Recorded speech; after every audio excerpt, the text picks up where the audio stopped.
Hey everyone, it's Rob B here with Rob D, and you are listening to the Property Podcast. It's coming up to Christmas. People are thinking about gifts. Well, we've got the perfect episode. In fact, one of our most popular episodes that we do each year. It's the Best of Hub Extra, where we bring you our favourite books, tech, and so much more. You're going to love this episode.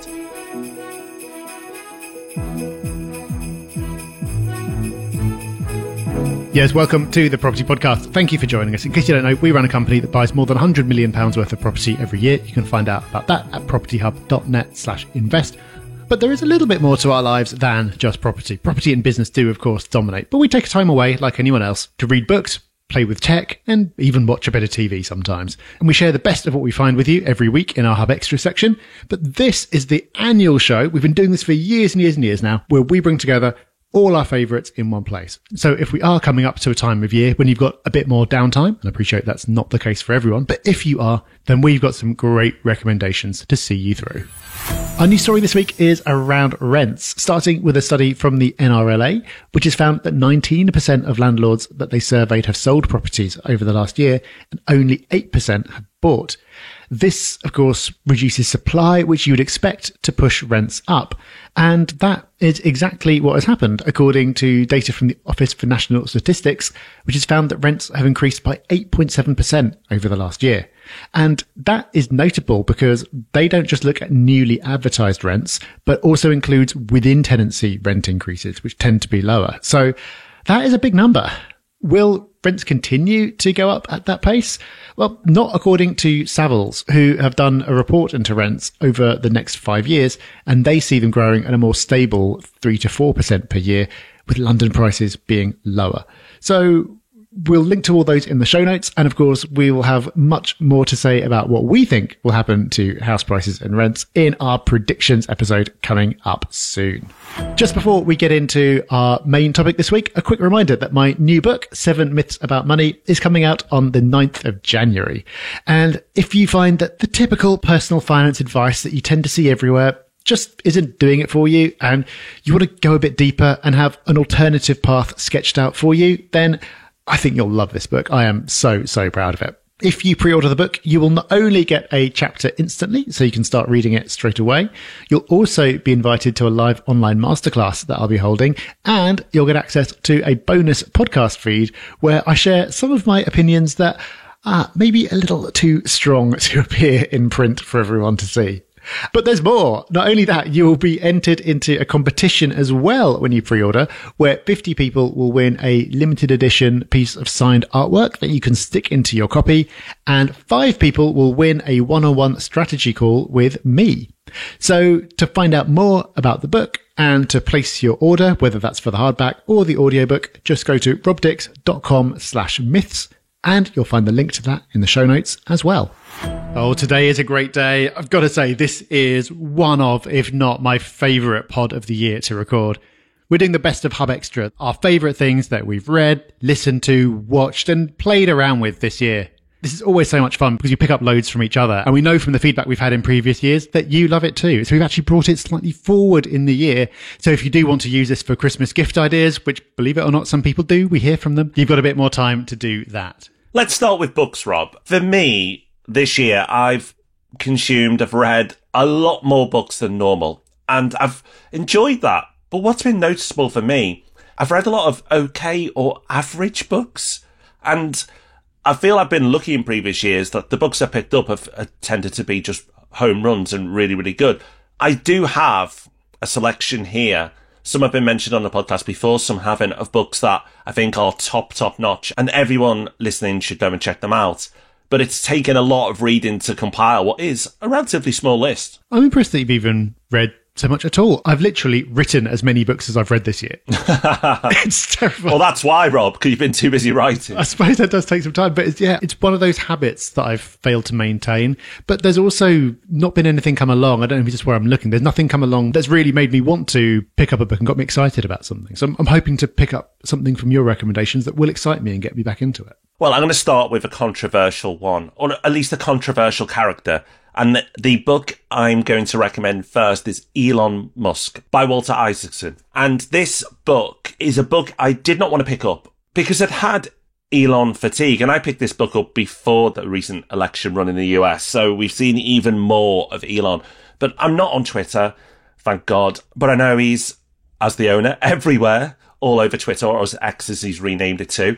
And he was always in the press, and I just didn't want to pick up a book and consume more about Elon. I thought, I've got enough of him in my life without wanting it, so why have more? But for some reason, I just decided to pick the book up, and I actually listened to this book, and it was actually in Spotify. Top tip, if you pay for premium Spotify, you can get books there as well. And I'm glad I did.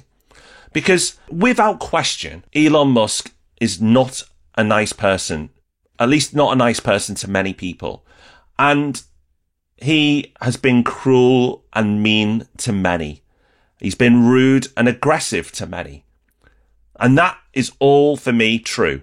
What is also true is he is a genius, and he is incredibly ambitious and has changed the world in a more positive way in many, many areas.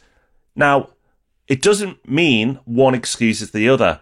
But what it does mean is he's a fascinating character. So to read or listen to this book was so interesting.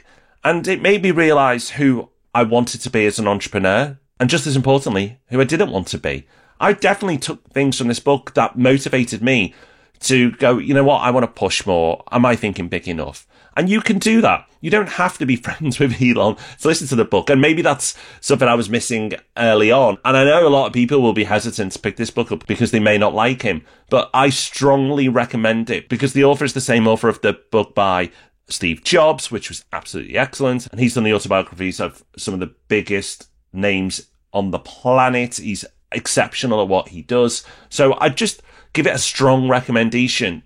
I'm sure many people will be hesitant, and that's why I feel like I've kind of pitched this one hard, Rob. So I feel like possibly need to justify the choice. But I do think if you can go into this and just consume it for what it is, an interesting story of a very divisive and interesting character, you will be entertained and you will be fascinated and at some points inspired and some points disgusted. But both are okay. You're allowed to feel all those emotions as you consume this book. Yeah, I don't see why you need to defend that pick at all, because whether you like him or not, he's one of the world's most influential people. And that was the case long before all the election stuff. And Walter Isaacson doesn't write hagiographies. He was never going to write this book or any of his books. Making up this person is just great and airbrushing out all the flaws. And I think that's what makes books like this so interesting and so useful. It was the same with his Steve Jobs book. By reading about a character like that, you're right, you are inspired in some ways, and that's great. But it also shows you what it costs, what the price is that they have to pay, the kind of sacrifices you have to make, and the kind of character you have to be to do truly world-changing things, which most of us aren't going to do.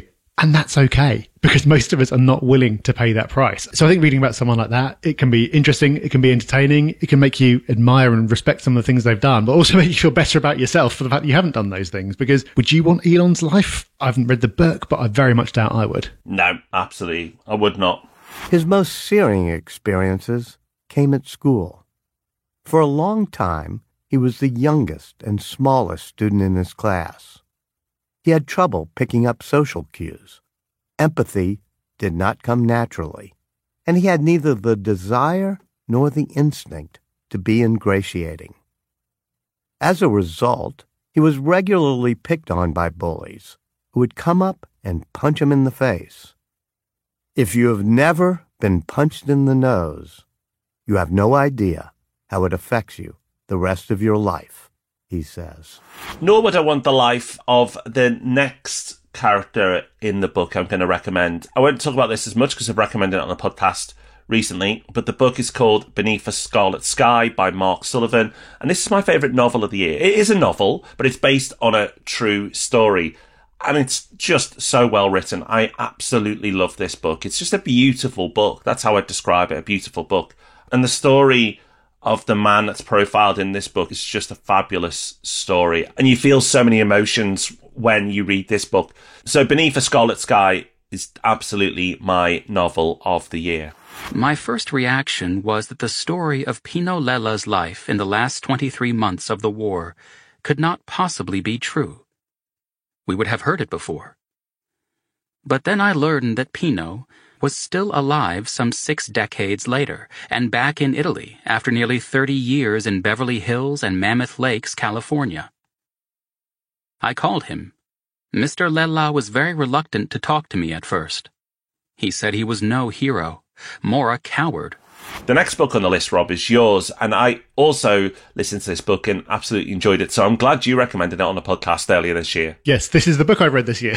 I'm not just putting it on because it's basically the only one, but it very much deserves its place. It's called Taxtopia. It's written by the rebel accountant, so someone who wants to keep his identity secret, and I can understand why, because the book is written from the perspective of someone who's been involved in working in big tax firms, working with people who might have a lot of tax to pay and are not so keen on paying it. And the book describes some of the things that the people in his industry do to help these people not pay as much tax as they otherwise would. So it's fascinating because there are some amazing characters in the book and it's all true, or at least only lightly fictionalized. But you also learn a lot about the tax system in the process, and you learn just how crazy some of it is and how completely unfair it is for people who don't have the resources to pull off some of these schemes. But most importantly for me, Rob, and the reason I enjoyed it so much is he's just a great writer. It's just super, super entertaining. It's one of those books that makes you learn things, but it sneaks that learning in just because he just tells such great stories and he's so funny. Yeah, he is a great writer. He really is. It's a good book. I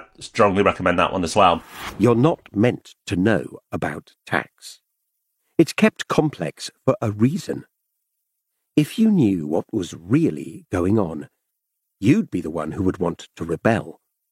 If you understood that you were paying perhaps 4 times the tax rate of multimillionaires, and more in absolute terms than some billionaires, would you stand for it? And the final one on my list, as I've seen to have done the heavy lifting on the reading this year, Rob, next year you need to step up. Less writing, more reading. It's Free Country by George Mahood. And this book is definitely not the best written book I've ever read, unlike the others that are listed.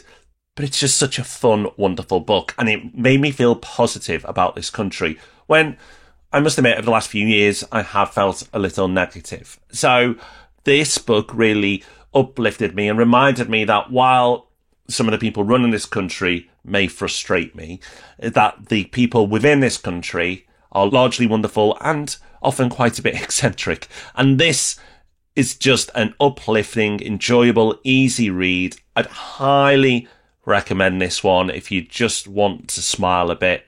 So check that one out. I've listed it on the podcast earlier this year, so I won't say too much more about it, but top recommendation. We were standing in our pants on the end of Britain. The sea chewed at the land around us, and the wind and rain attacked from all angles. We had the skin of freshly plucked turkeys. Cycling 1,000 miles to the top of Scotland without any money, clothes, shoes, food, or bikes suddenly felt like a really stupid idea. Okay, so that is books. Let's move on to our next category, which is podcasts. So obviously every Thursday, everyone rushes to hear the Property Podcast as soon as it comes out. I do. I know you do, Rob. Everyone does. But there are other podcasts out there. What's been competing for your ears this year? So it's the old favourites like My First Million and Tropical MBA. They continue to be on the list. But what I've put here is a few new ones that we've not mentioned before. The first new podcast on the list for me is actually by one of the hosts of My First Million. It's called MoneyWise, and it's actually quite a niche podcast, so it might not be for everyone listening, but even if it doesn't apply to you, and it doesn't yet apply to me, I find it quite interesting to listen to these stories. And what are these stories? Well, they are stories of people who have exited business or are particularly wealthy and how they spend and invest their money. And it's unusual. You don't normally get to hear these stories of people who are multi-millionaires or, in some cases on this podcast, billionaires, and how they allocate their money. But why I really like it is it's not just the investing, which is more typical, but it's also the spending. And I'm not much of a spender, so it's interesting to see how people deploy their capital and actually use it once they have so much money that they'll never run out. So it's a really interesting podcast.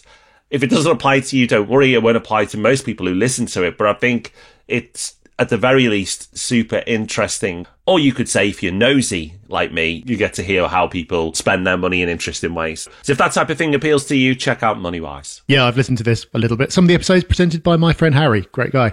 And it is great because the nosiness factor, if nothing else, is fantastic. There's sometimes when I'm listening, almost like shocked that they've shared that much, that openly, which is great. Really interesting stuff.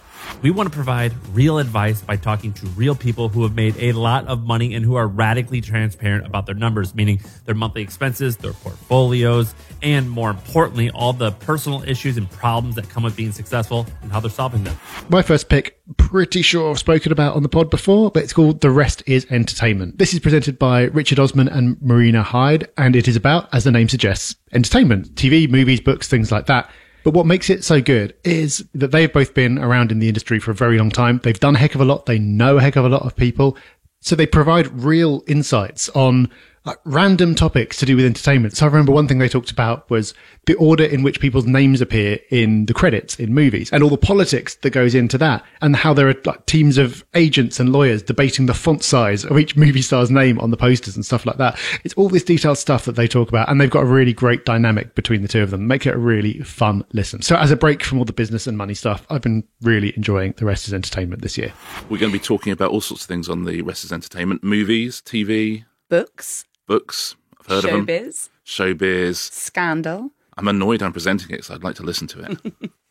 And the way that all these stories are covered, because I think that's always a big part of it nowadays. But really, just a lot of quite salacious stuff. Absolutely. And also lots of positive stuff about what people should watch, what people should read, all of that malarkey. Oh, as soon as I said positive, you slightly went, oh, no.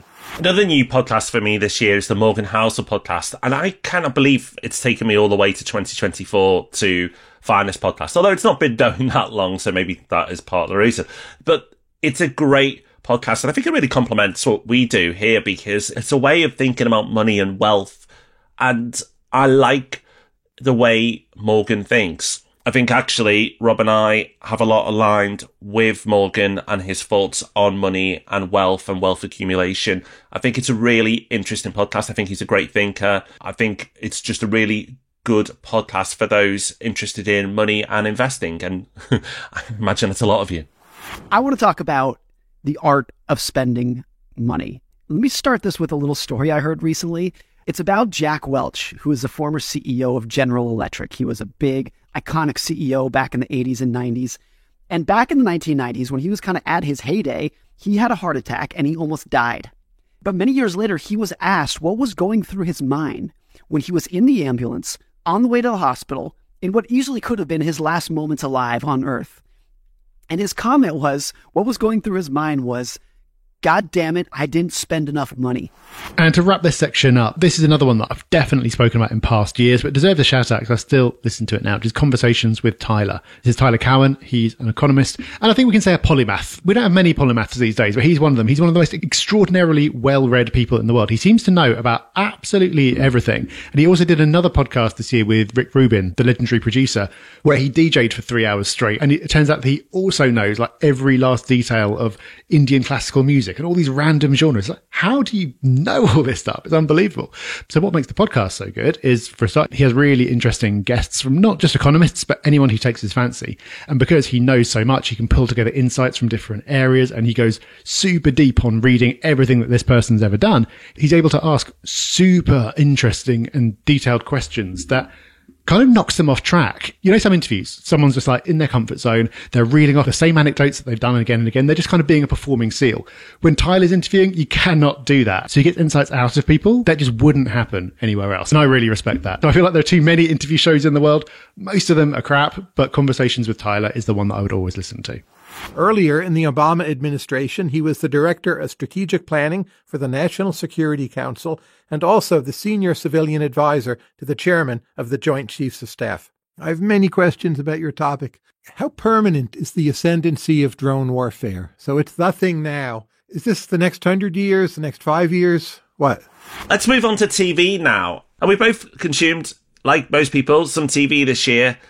I'm really fussy. I know you are as well, Rob. I think you're probably more fussy than me with the TV stuff I will watch. I will often wait until I've heard something recommended multiple times, or I'll do some research to make sure that it's highly rated, because I just don't want to waste the little free time that I have. And I tend to watch the TV for about an hour in the evening on anything that's below brilliant, really.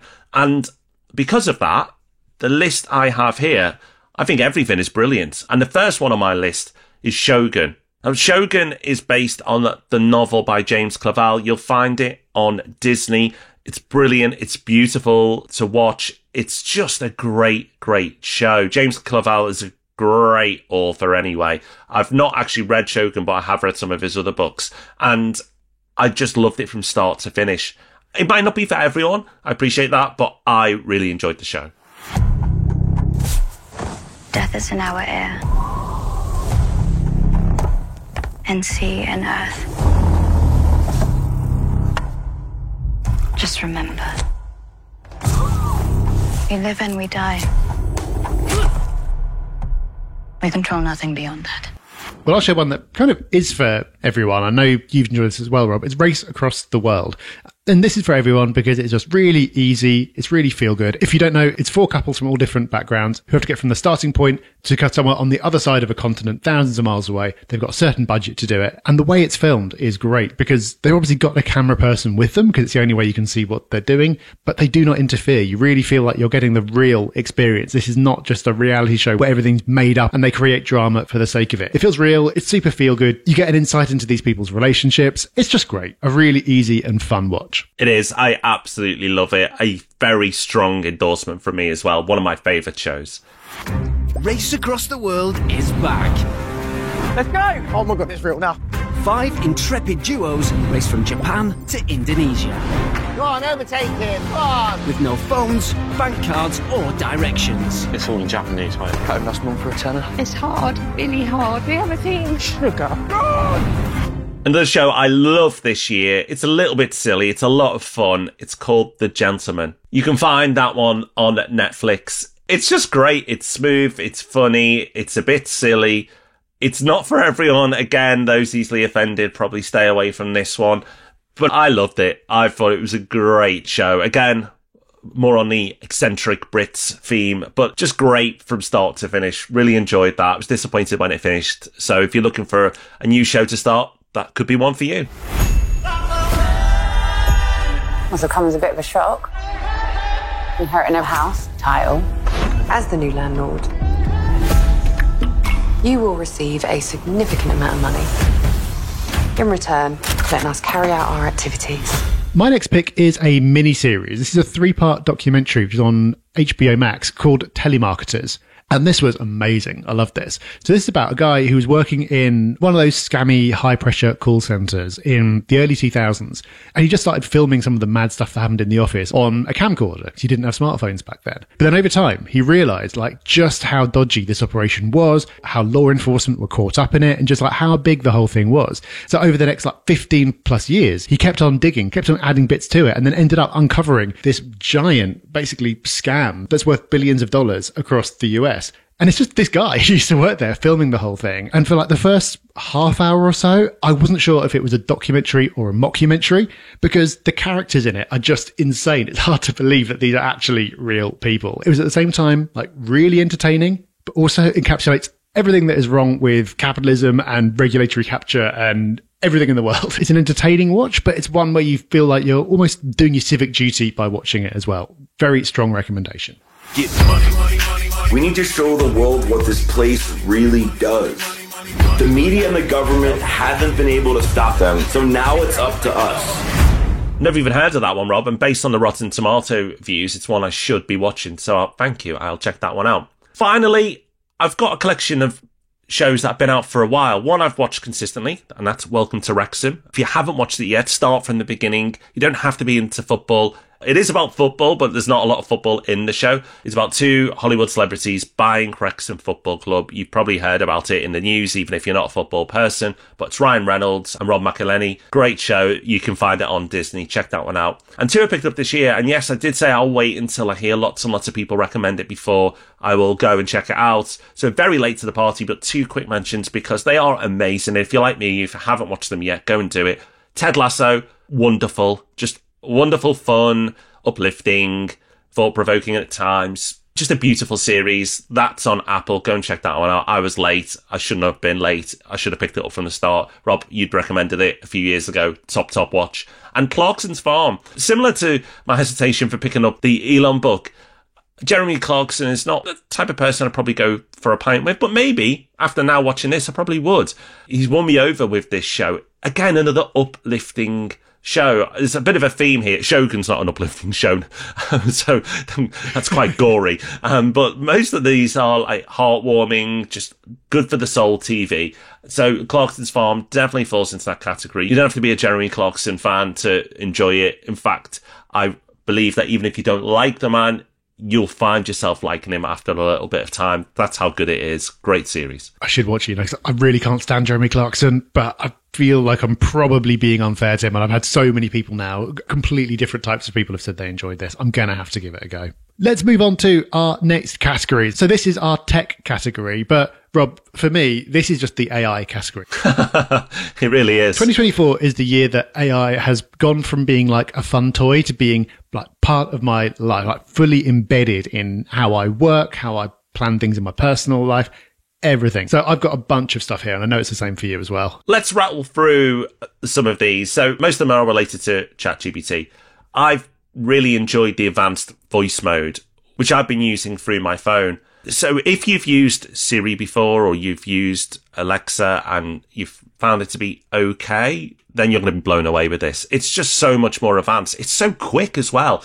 The amount of information you can get through by talking with ChatGPT rather than typing is phenomenal, particularly if it's not advanced stuff you're trying to do. Check out the advanced voice mode and really do not hold back. You can have conversations with it in different languages to try and learn how to speak certain languages. You can do it just for quick information searches. The only limitation is your imagination. So do check that out. I really do believe people should be using it more. I don't think it's got mass adoption yet, Rob, ChatGPT, and people are just lightly using it. But I would say now it's my go-to for tech, like you've touched on already, rather than an afterthought. It's where I start rather than something I think about to check out occasionally. Yeah, I'm sure I've said it on the podcast before. I was trying a while ago to get out of the habit of Googling things and into the habit of asking ChatGPT. That's fully embedded now. I very, very rarely use Google anymore because I'll turn to ChatGPT for so much. And advanced voice mode, it is incredible. I remember seeing the demo video of it and going, whoa, that's incredible. But I bet it's not really that good. These demos are always just cherry picked. But no, it really is that good. It's incredible. There's also something else that you can do to really get the most out of ChatGPT, which is turning on the memory feature.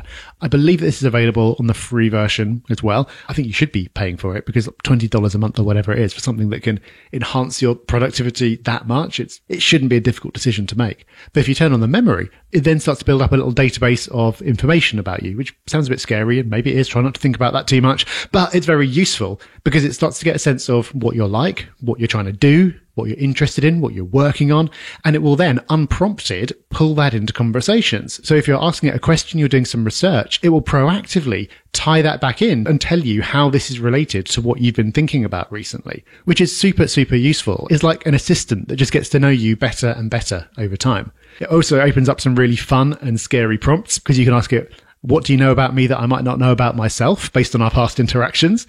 You could also say, based on what you know about my life, create a picture of what you think my home looks like. That's a really fun one. I've had loads of friends who've done that. You can even do roast me based on my previous prompts, which I do not recommend. But it's really, but it's so fun and it's just so cool what it can do. Moving slightly away from ChatGPT, there's another AI tool that I use and I recommend you look into as well. It's called Perplexity, and I use it for research. Now, you can use Perplexity for some heavy level research, but don't worry. If that's not what you're doing, that's fine, because for the majority of the time, it's not what I'm doing either. I've just found it really useful recently for researching holidays. You can go on there and ask it about restaurants or things to do, and it just does so well upon it altogether. A particular feature I like is that it automatically, without even asking it to, plots it on a map. So if you've asked about restaurants, it will plot it on a map. So then you can see, okay, where are these places and are they clustered together? Is it far from where I want to be? Of course, if it is far from where you want to be, tell it where you are, tell it the journey time you're happy to do, and it will then go back and give you more answers. Again, with AI, it's really down to you. It's limited by your creativity. It's infinite in what it can do. But for research, Perplexity is very good. I do pay for ChatGPT. I think it's absolutely worth paying for, but I've not found the need to pay for Perplexity. So that's one that you can get away for using for free for now. I found it absolutely brilliant, and I've not had to sign up for the pro version. Yeah, same. I used it a lot for my book because the great thing about it is it gives you sources. ChatGPT does it now to an extent, but I still don't fully trust it. So when I needed to get proper facts that I could source, Perplexity was great. I hadn't thought to use it for holiday planning and stuff like that, but I will be doing that now. But whichever of these tools you're using, something I've been doing loads this year is having conversations with it about podcasts or articles or videos or some kind of input. And there's a couple of different ways that I do this. So the first is if I've read an article and I want to understand it better. There's something about it that I don't quite understand. I want to know what the implications of it are, or just think about it a bit more. I'll paste the text of that article into ChatGPT, or you could use Claude, you could use Perplexity, doesn't matter, and just have a chat with it about it and say, like, well, I don't understand this bit. What does this mean? Can you give me another example of that? What's the implication of this for that? And just go deeper into the topic and go from that like sort of like surface level understanding where you get it at the time, but you couldn't explain it to anyone else an hour later, and get to the point of really deeply understanding something. I found it great for that. I've also done it with podcasts and YouTube videos. If you can get the transcripts, there's various ways to get transcripts of things. The easiest way is if it's on YouTube, you can just go and grab the transcript from there really easily, paste that in, and you can have a conversation about that. I also use it for really long podcasts or YouTube videos. If there's something I'm interested in learning about, but it's a 2-hour interview with someone, I'm just like, yeah, I'm not going to go listen to that. I was pasting the transcript, get it to write a list of the key points that are covered, then pick one of those points, drill into it, go into the Q&A. Often I will, though, go and listen to a segment, like a 10-minute segment of it, because it's always better to hear it from a person, go to the original source, rather than just getting a second-hand interpretation of it. But it saves so much time in identifying that segment in the first place. So I've just enjoyed using AI for things like that so much this year. Like I said, it's become a proper productivity and life tool this year rather than just something to be playing around with. And this is just a start. I'm really excited by what I'm going to be doing with this in another year's time. It is so cool, Rob. And I love how you've used ChatGPT there. That's not a way I've ever used it before, but now I want to. Immediately thinking, like, this episode, if you took the transcript of this episode, somebody listening, you could say, right, give me all the links for all the resources that have been talked about today. So that's an easy one. But then you could say, now, based on those books or based on those TV shows, what else do you think I would like? Now, I want to take our list and see what it gives as other examples. It would be so cool to see what it comes up with. In fact, I'm going to throw our list in after this and see what else we can conjure up, because there's going to be some good stuff, I'm sure. So again, do not use these tools in a basic way. Take the time to think about how you could use it, because once you do, it's worth that time investment, because you'll save so much time, you'll get so much from it. So what would you add to this list? Let us know. We'd be very keen. You can find us on the socials, Property Hub UK. Let us know your best books, podcasts, other than this one, obviously.